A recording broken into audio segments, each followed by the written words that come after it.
What's going on, everyone? Welcome to another episode of FS Detail Garage. We got the E30 in the garage right now, and this thing has either had a cracked head or a blown head gasket. So we're going to pull the head out and find out what's going on. But it is leaking oil out of the passenger side near where there's an oil and coolant galley that are known to crack in the head and mix coolant and oil. So don't really know what's going on, but it is blowing it outside of the head and block as well. So we're gonna see what's going on, but the only way to really figure it out is to pull the head. So it might not be the most comprehensive head gasket replacement here because I'm doing this cheap and just like by the seat of my pants here. And we're basically gonna show you how to get top dead center. Some of the like easy stuff like draining the fluids and all that. I mean, if you can't do that, then don't even think about doing this. So I'm not gonna get in depth in any of that stuff. We're just gonna get a top dead center. We're gonna start taking stuff apart: intake manifold, exhaust manifolds, fuel rail, wiring harness, and just start digging in and then remove the head bolts and take the head right off the car. And then we're gonna scrape that head gasket off and check that head and check the block. Everything looked good. We already got the head gasket kit, slap new studs in it, new head gasket, and head back on, and bam, we're driving as long as everything's golden. So that's the plan. We're also finishing the eye swap that I started. So right now it has a 2.5 block and head in it, running with the 2.7 ETA intake manifold, fuel rail, injectors, blah, blah, blah, mass air, everything top end from the ETA. So literally all we have right now in this thing from the eye is the block, head, the oil cooler, and that's really like about it at the moment in time. So it's been running like that, but again, the head gasket blew. But I mean, these things are known to blow head gaskets. Head was built like 11,000 miles ago. A car that's been like 15 years ago, so you know it's due no matter what. So we just did a new timing belt on it. That's when I drove it around, and boom, everything was just back to the way it was. I thought the cam seal was leaking, and that was not the case, and it was actually pouring out of the side of the head and block onto the exhaust manifold. So that's the whole long story short. Sorry, that's a little bit more in depth than any of you probably care about. We're gonna get right to it and start ripping this thing apart.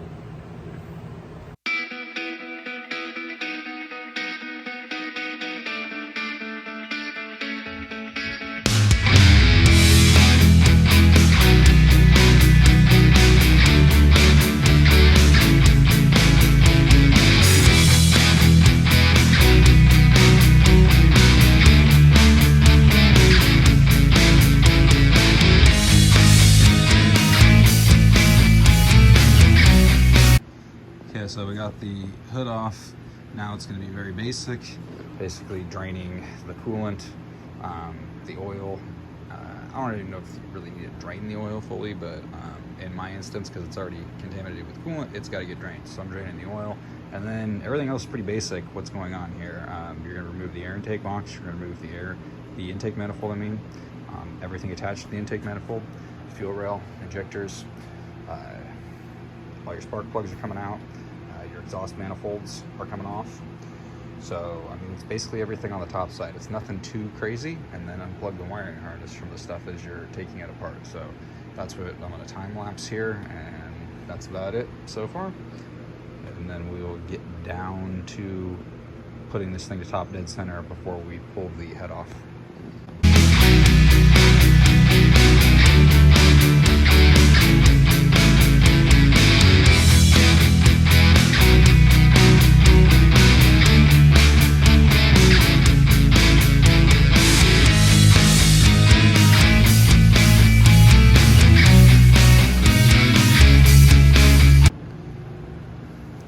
I figured I would stop and slow down just a bit and kind of show what was going on here. So we removed the air intake box.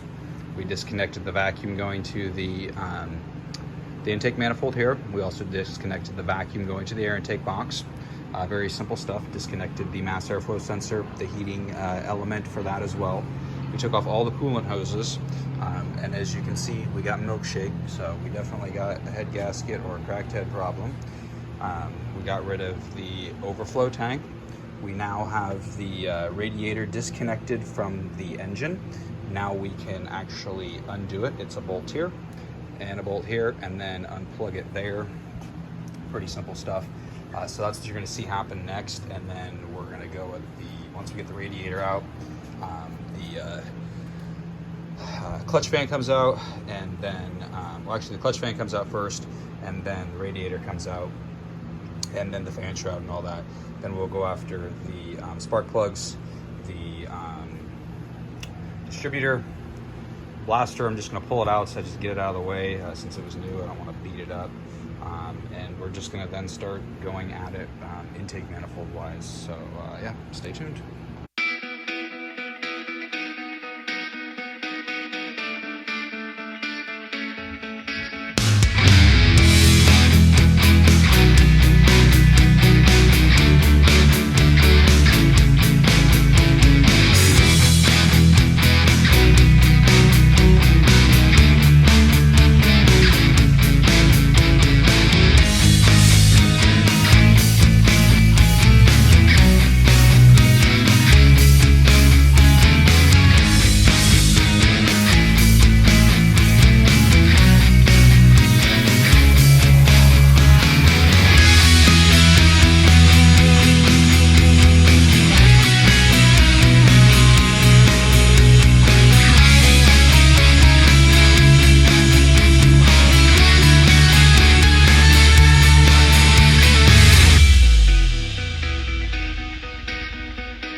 Okay, so we did PB blaster all 6 of the exhaust manifold nuts on each one. There's 3 below the 3 you see here.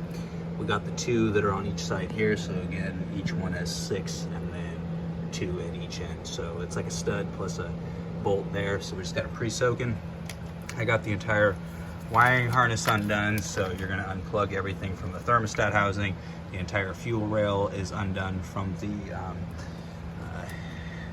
intake manifold, and all the injectors are unplugged. I just wanted to show you that you guys are going to now slip this thing back through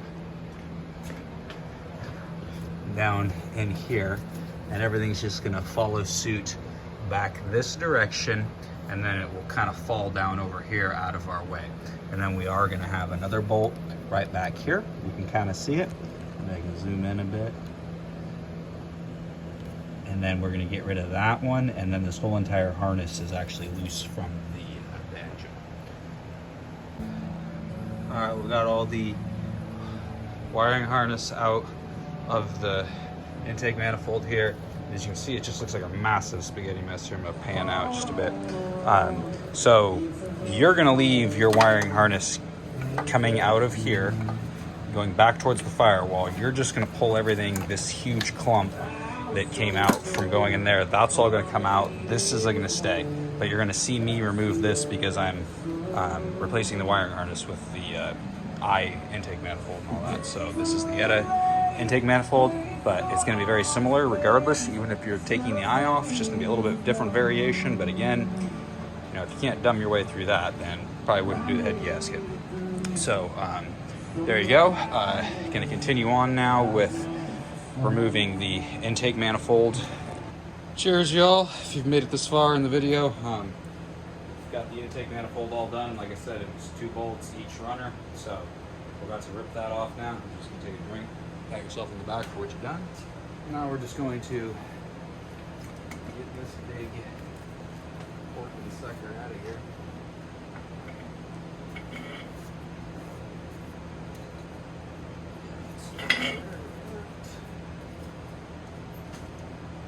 There is washers on the studs. A couple of them I couldn't get off, so they have now fallen.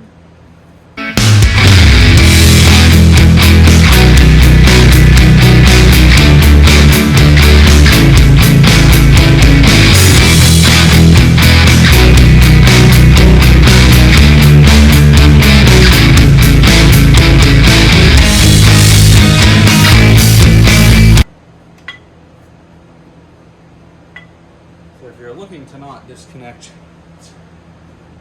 any of the fuel lines while doing this, there you go.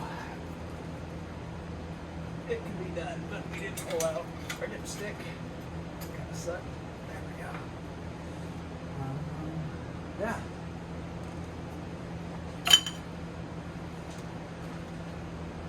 Got all the gaskets here. We've got our new stuff for our tube there. Like I said, yep, some washers down there. So there's that. Get you guys up a little closer in there so you can see what it looks like now. And then also what it looks like once we get this off of there.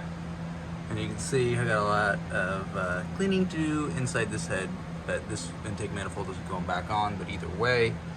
So once you've done this, you're gonna come over here. We've already unbolted this. The thermostat housing, that's coming off. Got all that crap in there. Gross. So yeah, so next up is ultimately the exhaust manifolds, and then we're gonna start tearing into the front timing chain area and the pulleys so that we can put top dead center, and then the head's coming off once the valve cover comes off and all that. So getting there. We've got the front pulleys and everything off. If you want to see how to do all of this and to set the timing, refer back to my video regarding the timing belt replacement. I'll try to put a link in here, but if not, just look for it, search it under FS Detail Garage timing belt replacement, you'll find it. Also have one for the water pump, so if you're looking to do that, you can watch that video. And a lot of that stuff all addresses removing anything on the front of the car. We have all of those broken loose, all 6 of them. I soaked them down with PD Blaster. Now we are going to put the motor to top dead center. Got to start this again in 2 days. But once we get it to top dead center, we're just going to hit all of these torques. They're E14s. And there's a certain procedure to untorquing the head so that we don't warp it. And I'm going to show you guys how to do that. So, doing good so far. All right, everyone, we've got all the exhaust manifolds broken loose across the entire top. There's 6 of them there, 3 on top, 3 on bottom. And then you have 3 in a triangular pattern right here. And then, 1 stud back here, 1 stud back there. So you're gonna have to go underneath the car.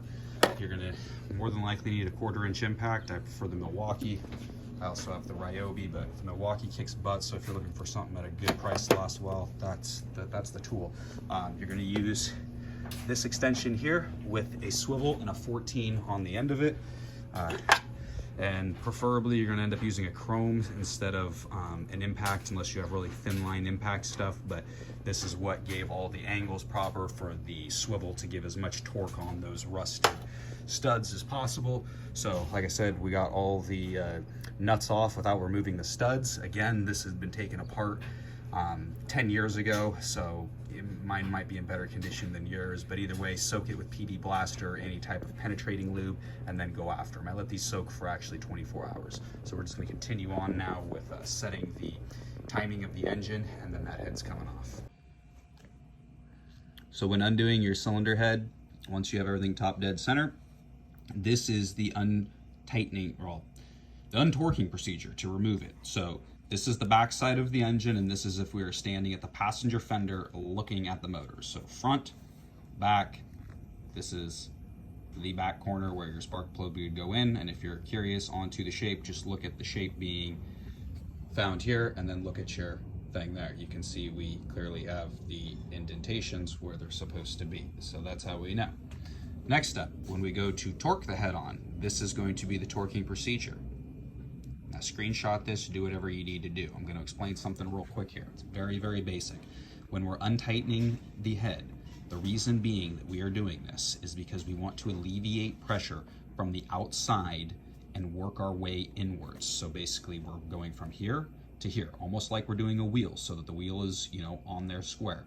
Then we're going to move into this point, then to these points, then to here, and here. This allows the head to work its way and spread its way out rather than doing like a crumpling effect. So now when we torque the head on, we are going to start in the center at 1, move our way up to 2, again, flattening in the center, pushing our way out. See what I'm saying here? So we're smoothing everything out. So it's very, very basic and simple. I will step back here so you guys can even get a screenshot of all the literature being said. There you guys go. So now we're diving into it.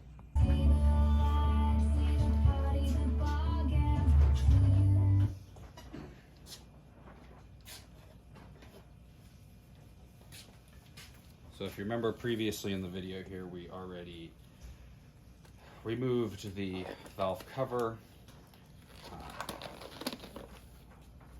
We need to put the motor to top dead center. To put the motor to top dead center, I'm gonna have you refer back to my timing belt replacement video.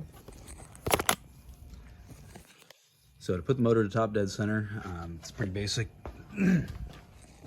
We're going to line this mark right here with that little line on the head right there that we can kind of barely see. So they're pretty close to each other at the moment. Then we come down here. We have a line here. Oh, can't see it, sorry guys.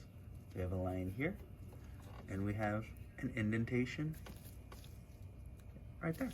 We're gonna put the two together. So I'm gonna tell you to just refer back to my timing belt replacement video to see how to properly get the motor to top dead center. But basically you're just gonna put a wrench there. If you're kind of confused, again, just go to that video. I'll try to put a link for you guys.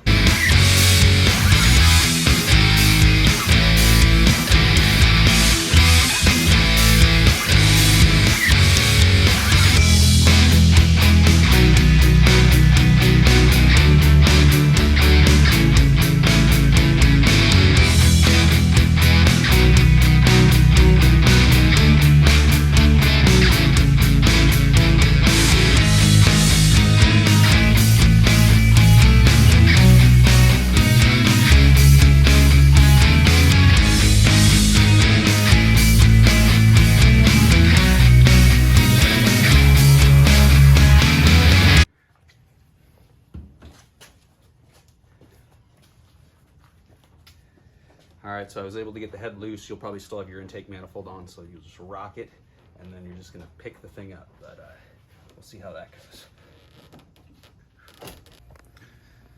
So I'll be honest, I did change up my course of action here once I got the head off and talked to one of my mechanic buddies and asked him about a machine shop where he would take a head normally just to have decked and all that, just to be on the safe side. And when I called him and found out the price, that it was basically gonna be like 250 bucks to pressure test, deck the head, and disassemble and reassemble. I thought that was kind of like stupid to not do that. So for the simple amount of labor that it is, even though it is time consuming, probably for 250 bucks and 136 for the head gasket kit, probably just makes sense that I do all that so that I can pretty much ensure that I can drive the car for a while. So that's what we're gonna do. So we're gonna take it over to him. So we just got it broken down like this, and he's gonna tear it all down, deck the head, disassemble, reassemble. They have to disassemble to deck the head because the valves are hanging down in the way, as you can see. So they'll hit those. So that all gets taken apart. Then we will also have to do a valve adjustment when we're done. But that's pretty basic and simple, just with an Allen key and some feeler gauges. So we'll get into that, or worst case scenario, we will have my mechanic buddy over here demonstrating how to do this for us. But that is the reality. So for now, I think I'm gonna swap out the wiring harness since we're going to the IS, and that's the ETA harness, the ES. That is going. We have the new fuel rail with new injectors, throttle body, the ICV, metal control valve, new elbow. Pretty much have like all the new parts in the trunk and everything as well. Take you back over here. There's our head gasket kit. And then we just have a pile of parts. There's the intake manifold for the IS. We have a gutted catch, the proper timing covers for the IS, the proper lower pulley, you know, just, yeah, everything for the IS, right? All the new little gaskets, sensors, TPS, said TPMS, I meant throttle positioning sensor, mass air, new box, and that's actually a mass air from a Ford Escort, I believe. Yeah, so out of the 80s there, the same mass air, it was cheap, found that used. Yeah, just all kinds of stuff, guys. You know, it's gonna be cool. New head bolts. Yeah. So we're gonna. Seems to be a little runner when she's done. I mean, new timing belts on there. She has a new water pump, new tensioner. Power steering needs to be rebuilt, but hey, screw that. We have the oil cooler on here. So we're gonna rewire the new O2 sensor for the IS is going in here. We have that. I forgot to mention that's in the trunk. And we got a lot of work ahead of us, guys. But it's gonna be worth it, right? I mean, we're gonna go from 120 horsepower to 170. You know, those are big gains, right? Big numbers. Just kidding, but yeah. Hey, anything's better than nothing. So, and then also the cam position sensor gets changed from sitting over here on the timing cover to getting mounted over here, and now we'll aim at a tooth gear. So again, just a bunch of changes going on, right, guys? So, talk to you soon. Peace out. We are ready to install the head. We are going to take some wooden dowels. This is going to help guide the head on, so we're going to stick them in the outermost holes of the head here. So I'm going to stick them corner to corner just so I get a kind of good placement of the head. To clean the actual head surface, you're just going to use a green Scotch-Brite pad. You're not going to dig in. This is iron, so it's not horribly, unforgiving. This thing's pretty hard. Just want everything cleaned up. As you can see what it looked like prior and what it looks like now. This head gasket's been replaced before, so there's staining and everything else on there. But got the pistons cleaned up. Just everything is thoroughly cleaned. You can use brake clean, you can use mineral spirits, you can use 3M adhesive remover, which is choice by mechanics, actually, to tell you the truth. And then you can use rubbing alcohol, 70 to 99%. It evaporates. I actually prefer rubbing alcohol myself. It's actually cheaper as well. So that's that. You're gonna do the same thing to the bottom side of the head after it's been machined. If you aren't machining it, just clean it right. But if it overheated, machine it. It was only $210 to have the head disassembled, everything machined and all that. So, pressure tested and machined. So cam removed, pressure tested, then machined.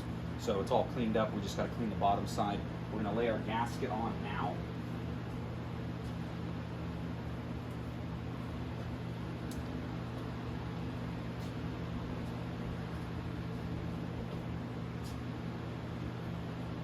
I have an L-ring gasket, and you'll hear some people talk crap on this as well as the Victor Reigns, but I did read that from Pelican they're saying L-ring is the BMW actual head gasket, so I don't know, I guess that's up for debate for people, but that's that. So again, I'm not overthinking this, we're just using some delicate cask wipes. We're going to spray brake clean on there. And we're just going to clean up our surface. We just want the oil off at this point in time. I already had all the machining, everything is clean.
Okay, so now we have it clean. Next thing being critical is you need to ensure that your head is at top dead center if everything has been disassembled. The machine shop claims this is at top dead center. By my videos, all the valves look to be in the correct placement. Our pistons are going to be all the way up in these positions, so it looks like we're going to clear here. So I'm pretty sure we're good to go to apply or to set our head on. Again, just make sure your head is in top dead center position to put this back on.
So now it's time to tighten the head studs. If you have the regular standard hexagon one, there is a different torque procedure than what you're going to see here, but it is specified in the book, and I believe I showed that to you prior.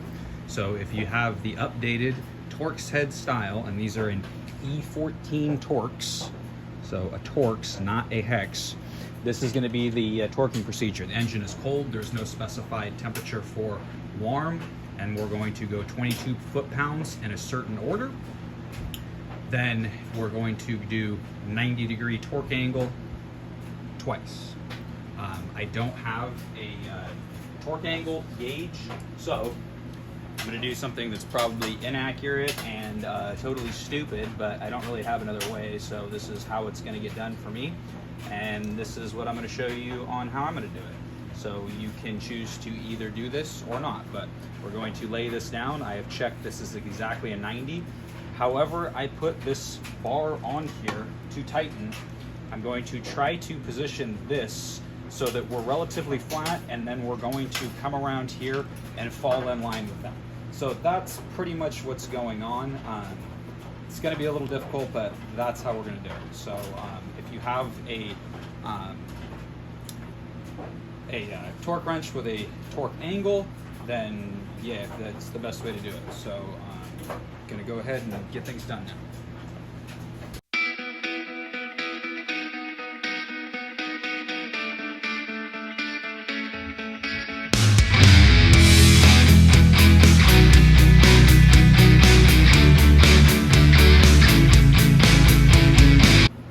So you just seen me do the time lapse of the actual 22 pound-feet of torque, which is 30 Newton meters. So don't get confused between Newton meters and pound-feet of torque. They are two separate measurements.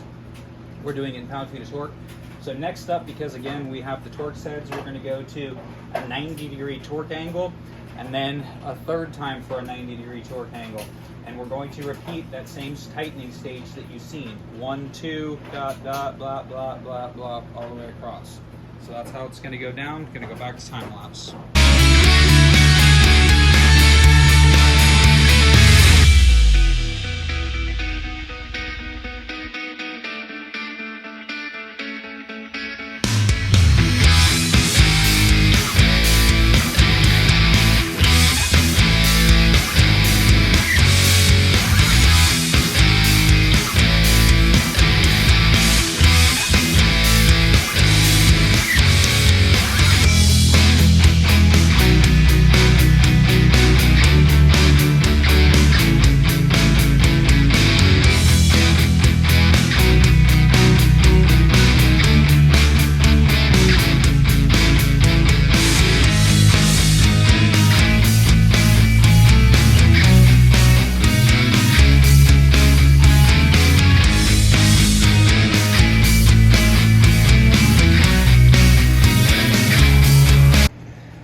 Grab a beer, choke one, do whatever you want.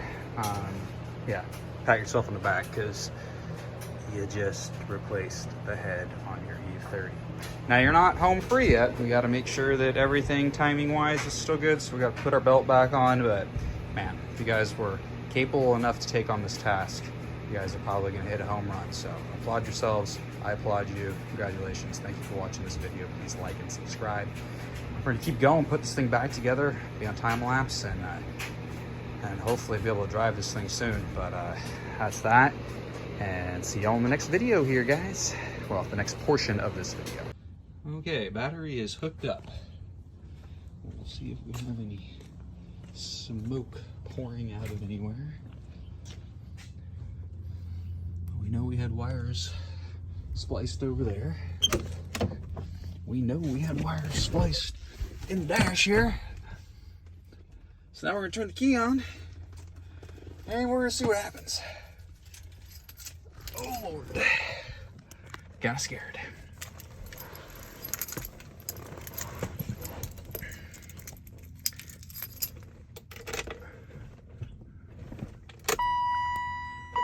Well, we have power.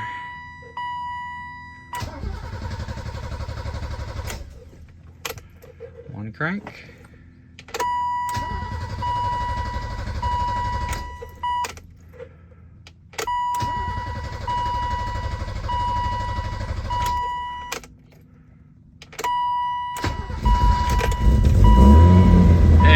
Have got it fired up. Yeah, so what was that, 4 cranks to get fuel to the engine? I think I got stuff done right. I'm fucking stoked. And that looks like a crisp, clean idle so far. All right, well, I'm gonna turn it back off and check for leaks.